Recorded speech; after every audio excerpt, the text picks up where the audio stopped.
So we're holding in Ein Yaakov Pesachim, and the title today is the Amei Ha'aretz hatred of Torah scholars, the ignoramus hatred of Torah scholars. We learned in a Baita, Rabbi said, an Amei Ha'aretz, an ignoramus, is not allowed to eat meat. For it says, this is the law concerning mammals and birds, Leviticus 11:46. The Gemara interprets the word Torah in this context. Someone who learns Torah is allowed to eat the flesh of an animal or a bird, but someone who does not learn Torah is not allowed to eat the flesh of an animal or fowl. Since an Amei Ha'aretz does not use his energy for the purpose for which he was created, he has no right to take the life of another creature to give him the energy he misuses. So we learned in a Baita, Rabbi Akivas said, when I was an Amei Ha'aretz, before I began learning Torah, I used to say, I wish I had a Torah scholar so I could bite him the way donkey bites. That's Rabbi Akiva saying about himself, Rabbi Akiva testifying about himself, that prior to becoming a Torah scholar, he wished to find one so he can bite him the way a donkey bites. His disciples said to him, Rabbi, say at least that you have bitten him like a dog's bite. Maybe the dog bite is not as bad as the donkey bites. So he replied, the donkey bites and breaks the bones, while a dog bites but does not break the bones. Basically, Rabbi Akiva was a kind-hearted person, but his hatred of Torah scholars was rooted in jealousy and in the fact that they kept themselves aloof from the Amei Ha'aretz. They stayed away from the ignoramus. That was the interpretation of Rabbi Akiva Eger. Rabbi Akiva initially, when he was ignoramus, he had this deep hatred to Torah scholars. So according to Rabbi Akiva Eger, it's because of his jealousy and the fact that they kept to themselves. They didn't mingle with the ignoramus. We learned Rabbi Menahse used to say, if someone marries his daughter to an Amei Ha'aretz, it is as though he tied her up and placed her before a lion. It's like putting your daughter, tying her, and then placing her in front of a lion.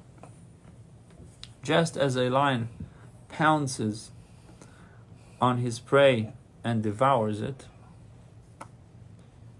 before it dies, and it has no shame, so too an Amei Ha'aretz, ignoramus person, would strike his wife and has marital relation and has no shame. So do not marry your daughter to an Amei Ha'aretz. That's the message from Rabbi Meir.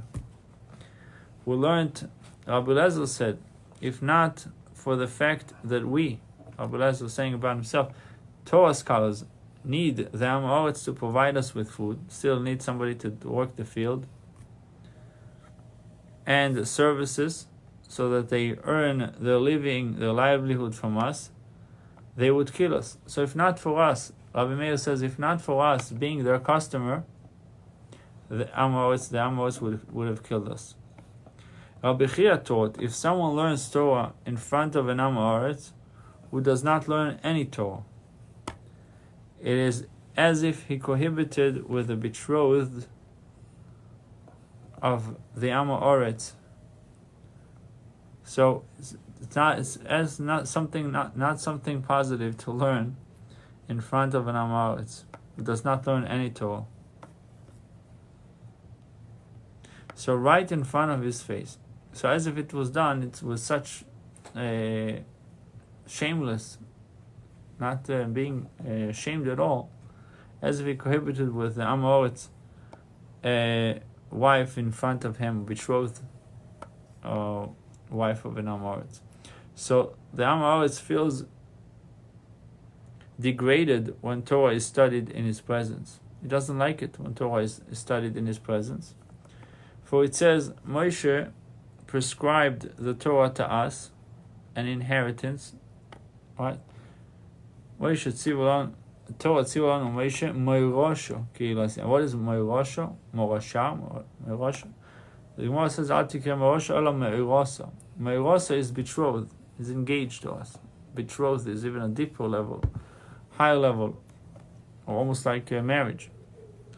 So, moirosa for the congregation of Yaakov.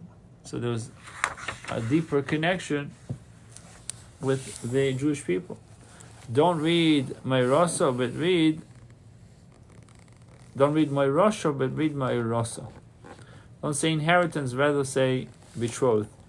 The hatred with which the Amaorets hate the Torah scholars is greater than the hatred of the heathens toward the Jews. So we want to say back then, hopefully it's no longer today, but the hatred of the ignoramus people to the scholarly, to the rabbis, were greater than the hatred of the non-Jews to the Jews. So Amaorets hated the rabbis more than the non-Jews hated the Jews. And the wives of the Amaorets, the wife of the ignoramus, they hate even more than they do. So the wives of the Amaorets hate the rabbis more than the Amaorets themselves. We learned a person who has studied and then abandoned the Torah hates the Torah scholars more than an Amaorets hates the Torah scholars. Somebody learned and abandoned it, he becomes a hater of Torah scholars more than the Amaorets. We learned in Bright, 6 things were said concerning an Amaorets. 6 things were said about the ignoramus person. We do not appoint him to witness something. He's not a witness to anything, in order that he should testify later. So he's pasul eidus. We do not accept testimony from him. We do not tell him any secrets.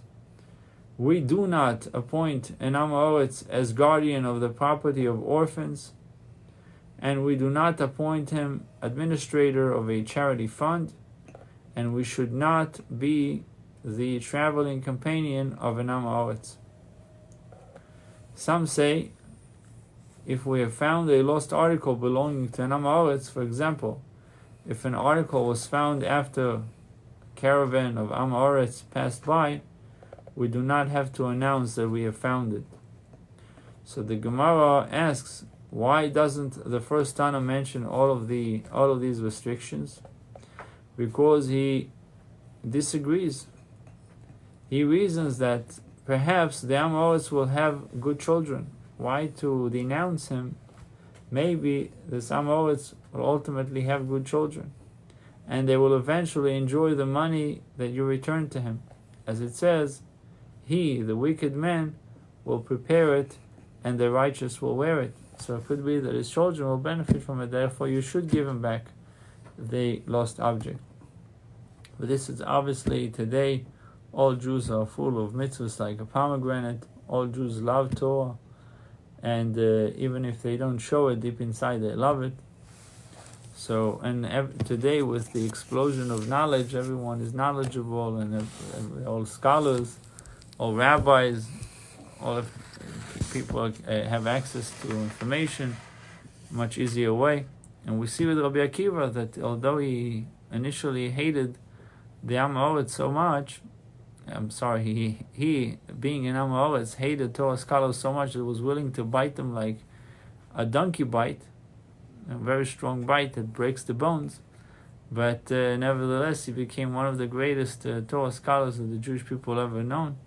So we see that if Rabbi Akiva was denounced and pushed away, he would never become who he became. So it shows that they accepted him as long as he wanted to learn. They opened the doors for him. Bruchim Tiyu, we all be zeichet to marry to the coming of Mashiach speedily, quickly, ASAP. Amen. Okay, Bruchim Tiyu.